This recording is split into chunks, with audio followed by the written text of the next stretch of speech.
तो चीमा साहब दर हकीकत मैं दुख के साथ कहूंगा, कंपैरिजन नहीं, बल्कि कंपैरिजन की करना एक बेवकूफी है।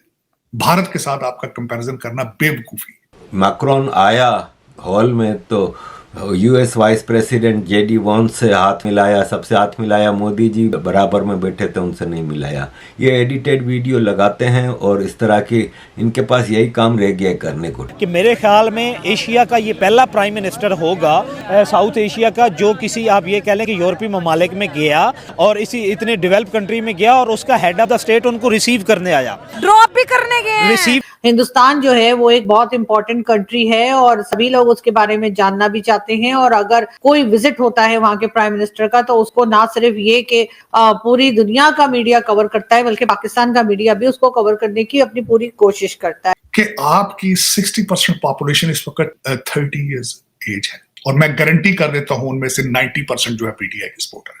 पीटीआई का एजेंडा क्या है? तालिबान, अफगानिस्तान, डेस्टिनेशन जिन्नात। जिन्नात तो जिन कौमों के पास जिन हो उनको आर्टिफिशियल इंटेलिजेंस की क्या जरूरत? प्रधानमंत्री मोदी के फ्रांस दौरे पर पाकिस्तानी मीडिया बड़ी बेशर्मी से प्रोपेगेंडा फैला रहा था कि प्रधानमंत्री मोदी को इमैनुअल मैक्रोन ने हाथ तक नहीं मिलाया, जिसके बाद खुद फ्रांस के राष्ट्रपति इमैनुअल मैक्रोन प्रधानमंत्री मोदी को एयरपोर्ट छोड़ने गए। फ्रांस के बाद जैसे ही प्रधानमंत्री मोदी ने अमेरिका की धरती पर कदम रखा तो वहां पर लोगों ने भारत माता की जय के नारे और वंदे मातरम कहा, जो प्रधानमंत्री मोदी का मैजिक दिखाता है, जो पूरी दुनिया को दीवाना बना देती है। अमेरिका पहुंचते ही सबसे पहले प्रधानमंत्री मोदी ने ट्रम्प कैबिनेट की हिंदू लेडी तुलसी गैबेट से हाथ मिलाया, जो अपने आप को प्राउड हिंदू कहती है और अमेरिका में रहते हुए भी हिंदू धर्म और कल्चर को फॉलो करती है। प्रधानमंत्री मोदी का अमेरिका दौरा इसलिए भी खास है क्योंकि अमेरिकी राष्ट्रपति डोनाल्ड ट्रंप चाहते हैं कि भारत और अमेरिका के रिश्ते इतने मजबूत हो कि अमेरिका के खौफनाक हथियार और फाइटर जेट भारत ले, वरना अमेरिका भारत पर हैवी टैरिफ लगा सकता है।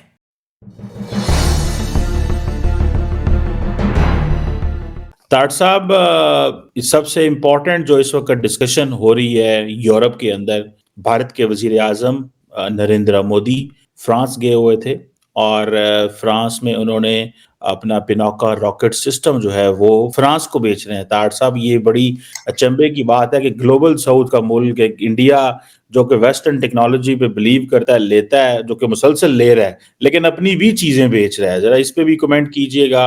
और दूसरा, अभी वो अमेरिका पहुंच रहे हैं ताट साहब, ये तो बहुत बड़ी जो है वो डेवलपमेंट हो रही है। और ताट साहब, इस पे भी एक कमेंट की कि आज फ्रांस में के अंदर मक्सई साउथ ऑफ फ्रांस के अंदर नरेंद्र मोदी साहब और एमैनुअल मैक्रोन जो है वो एक सेमेट्री में गए, जहां पे उन्होंने ये कहा कि जनाब 1 लाख इंडियन फौजी आया था, उसमें से 10,000 फौजी की जानें चले गए। ताट साहब, जरा इस पे थोड़ा कमेंट जरूर कीजिएगा कि इंडिया तो प्री पार्टीशन हिस्ट्री को क्लेम करता है, वो लोग जरूरी तो नहीं वो इंडियन थे, वो तो पाकिस्तानी भी उस वक्त में आते हैं जो आज का पाकिस्तान है, ये जो बांग्लादेश है, लेकिन इंडिया सिंगल हैंडेडली सारी की सारी हिस्ट्री को क्लेम करता है। और पाकिस्तान 1947 से पहले का जिक्र करना भी नहीं। वो जो ताल्लुक इंडिया और फ्रांस जोड़ते हैं वर्ल्ड वॉर 1 का, वो ताल्लुक तो बांग्लादेश का भी है, पाकिस्तान का भी है, सबका है। जरा इस पे भी जरूर कमेंट कीजिएगा कि इस पे आप क्या सोचते हैं। और ये जो मोदी साहब का दौरा है फ्रांस का, इसको भी कंक्लूड करें और ट्रंप साहब कैसे एंगेज करेंगे।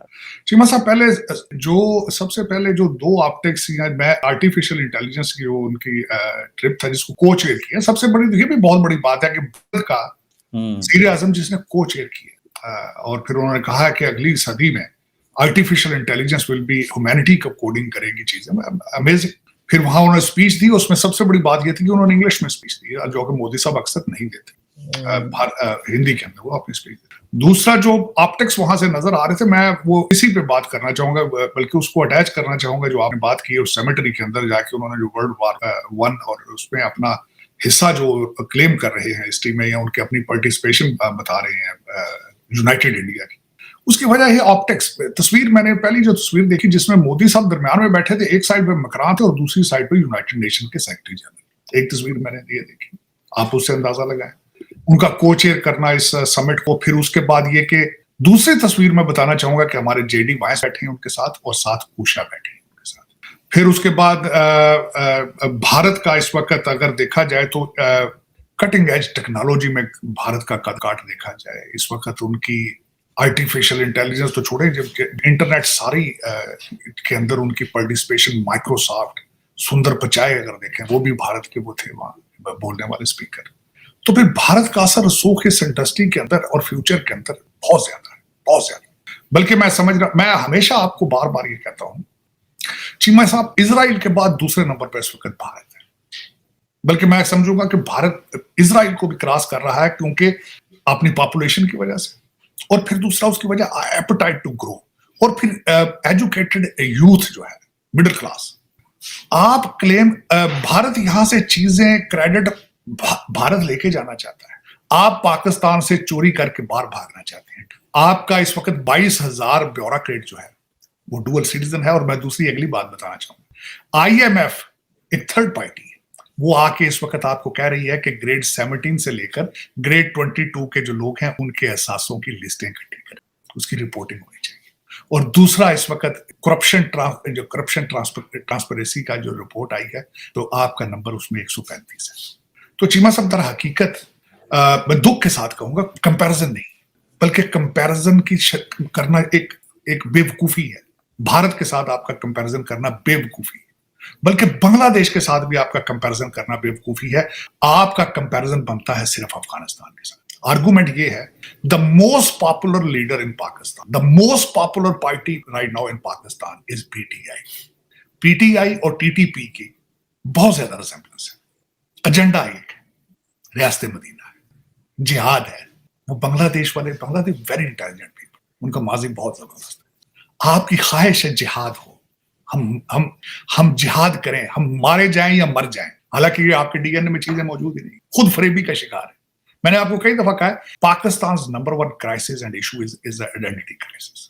आप गौरी नाम रख के ना, तो आप समझते हैं हम गौरी बन गए हैं।